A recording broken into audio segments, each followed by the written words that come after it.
Welcome back. So, lecture 2.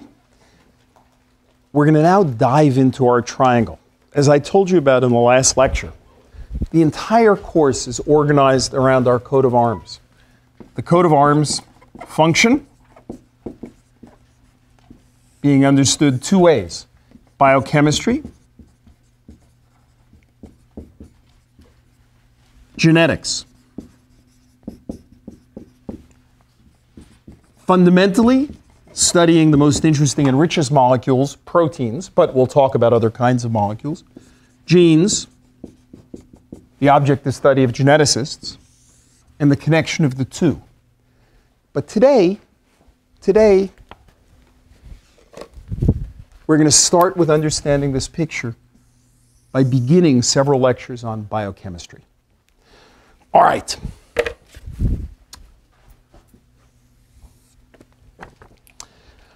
Biochemistry. Again, you have to put yourself back in the mindset. To understand how science is done, you have to think about what discoveries meant to the people who were discovering them and what was so surprising. So put yourself back in the mindset of somebody just before the turn of the 20th century. They knew about phenomena. I'll tell you about a phenomenon that they knew about, that you've probably heard of. Fermentation. A popular subject, for example.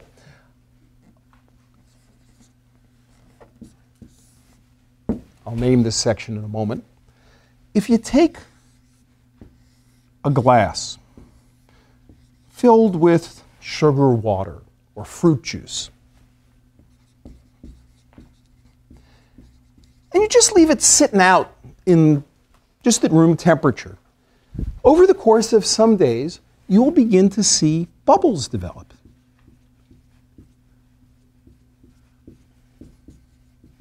Sugar water, fruit juice, bubbles develop and come out. And you will also find that if you try to drink it, you've made alcohol. This is, of course, the basis of beer, wine. That bit of bubbles is also the basis of bread. So this is an observation as old as the hills, that if you take sugar water or fruit juice and you leave it sitting out, you develop bubbles. The bubbles were known to be carbon dioxide, and alcohol came out of it. And this carbon dioxide drives the production of bread. That's where you can have bread rise. And the alcohol, you get beer, you get wine. You also had one other very strange thing, another product. In addition to the production of carbon dioxide and the production of alcohol, people noticed that the thing got cloudy. And this cloudy stuff that also seemed to be produced from this sugar water was yeast. For a long time, people thought the yeast was a product of fermentation. They didn't know that yeast was a living organism. They didn't know it was a cell. They thought it was a product of fermentation. And it took some pretty clever science to show that the yeast was not a result of fermentation. It was the cause of the fermentation. Because there was a little bit of yeast there, it produces fermentation, and it grows and divides and makes more and more yeast cells. And the yeast is the cause. So Pasteur was involved in showing that you needed living organisms there in order to produce the fermentation. Fermentation, ferment, from the Latin fervere, to boil, the bubbles coming off there, really cool stuff. Well, the problem was they got it into their heads so solidly that you needed this living organism, yeast, to do the fermentation, that people began to ask, was this something only living matter could do? Now, the chemists at the time, in the 1700s and the 1800s, were really curious. This looked like chemistry. You were taking sugars and you were producing carbon dioxide and alcohols. You know, how could this be made to work? Did you need a living organism to do it? People worked really hard to try to somehow extract from the living organism something capable of doing fermentation without a living organism. and they failed miserably. Miserably. They tried sodium hydroxide treatment of this yeast and see if they could extract things. They tried boiling it at high temperatures to extract things. They tried letting it sit for days, and whatever they did, the resulting goop that they got could not do fermentation.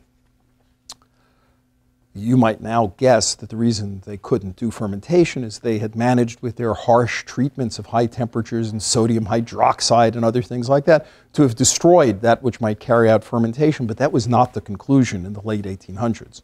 The conclusion was that fermentation, this miraculous transformation that life could carry out, was inherently only possible because of a living organism being present. It was inherently necessary to have living protoplasm to do this. It was not chemistry. It was beyond chemistry. It was some vitalism. And it was referred to as vital forces, vitalism, the idea that in addition to the laws of physics and laws of chemistry, there were these other properties that life had that couldn't be understood as chemistry. And that was pretty much the view up until the 1890s. As late as the 1890s, this idea that there was some magic that living things could do was still holding sway.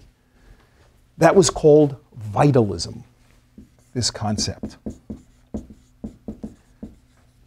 what I want to start talking about is the death of vitalism. It turns out that vitalism came because nobody could manage to get something that could do this fermentation.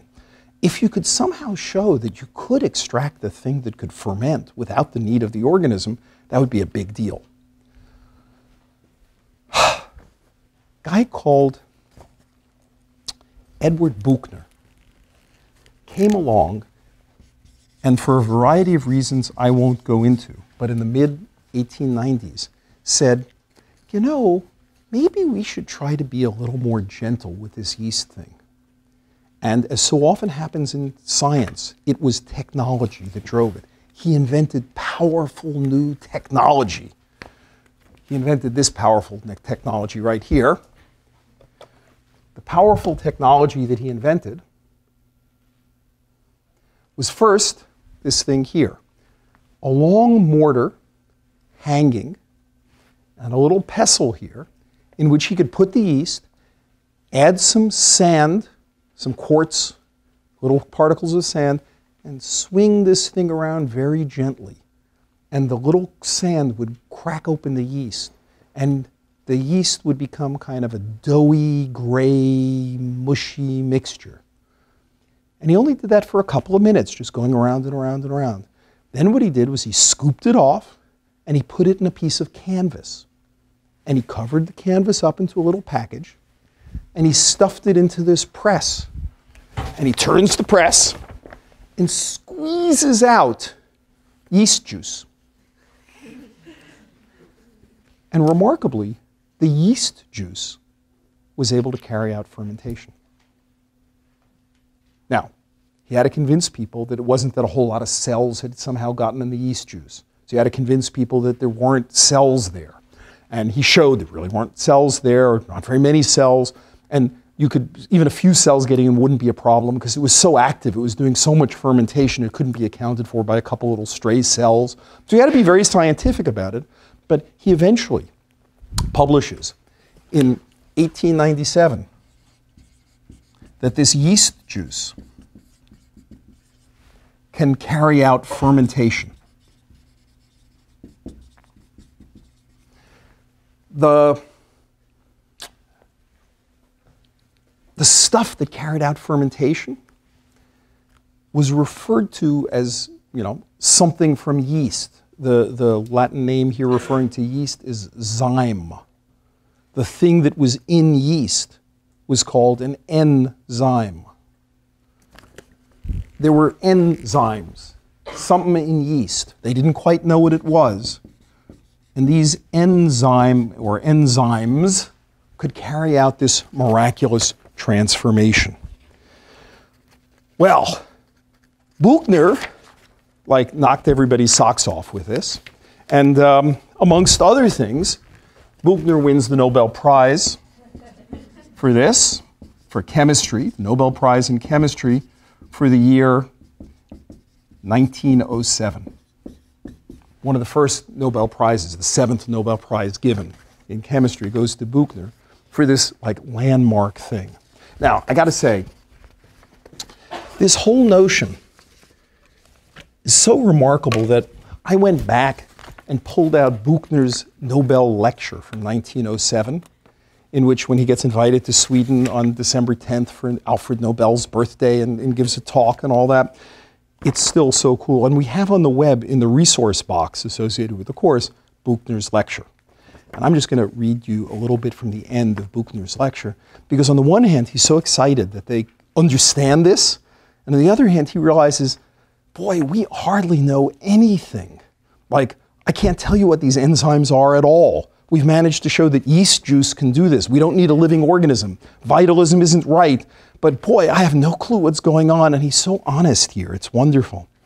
Distinguished audience, he says in his closing remarks, as you will see, we are still far from an understanding of the processes involved in alcoholic fermentation of sugar, as well as from a more detailed description of the nature of the zymase, which he also was using for enzyme. Quite the contrary, every step we take at present leads to fresh complications. We must be thankful, however, if the increasingly narrow and steep paths do not end in an unclimbable cliff. He had no idea that they'd ever be able to understand what these enzymes were about. He goes on for a little bit and he says, nevertheless, there is no cause for discouragement. The progress made in the field of fermentation processes is clearly revealed when we compare our present knowledge with that of just a few decades ago. The differences between the vitalistic view and the enzyme theory have been reconciled. The fermentation process becomes comprehensible to us now that it is possible to separate it from the rest of the processes of life, just as the first step toward the explanation of the phenomenon of combustion rested on the fact that it was possible to separate the generation of light and heat from the processes of oxidation. He's thinking about this in a very broad sense. And he says, we are seeing the cells of plants and animals more and more clearly as chemical factories, where the various products are manufactured in separate workshops. A very, industrial revolution kind of view here. The enzymes act as the overseers. What a factory view of the late 1800s here. Our acquaintance with these most important agents of living things is constantly increasing. Even though we may still be a long way from our goal, we are approaching it step by step. Everything is justifying our hopes. We must never, therefore, let ourselves fall into the way of thinking ignoramus. We shall never know. But we must have every confidence that the day will dawn when even those processes of life, which are still a puzzle today, will cease to be inaccessible to us, natural scientists. That's one hell of a way to end the Nobel lecture. And it's a statement about what is amazing about science, was that it all seemed unimaginable that we were ever going to understand what those enzymes were about at essentially the turn of the 20th century. And of course, you know perfectly well, we do know. And we're going to cover it in the next couple of lectures, what all of that is about. And all the things we don't understand today, you can just apply Buchner to that as well.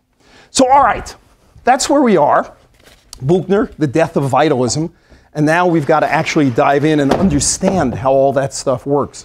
What are those enzymes? Can we understand these amazing properties of life? Properties of being able to carry out chemical transformations, properties of being able to, even the most simple thing, having cells in the first place, membranes around cells. How in the world do you do that? Like, what makes a membrane that divides a cell's inside from its outside? How do you do other sorts of things? Can we understand all of those things in terms of fundamental chemistry? That's what biochemistry is asking us here.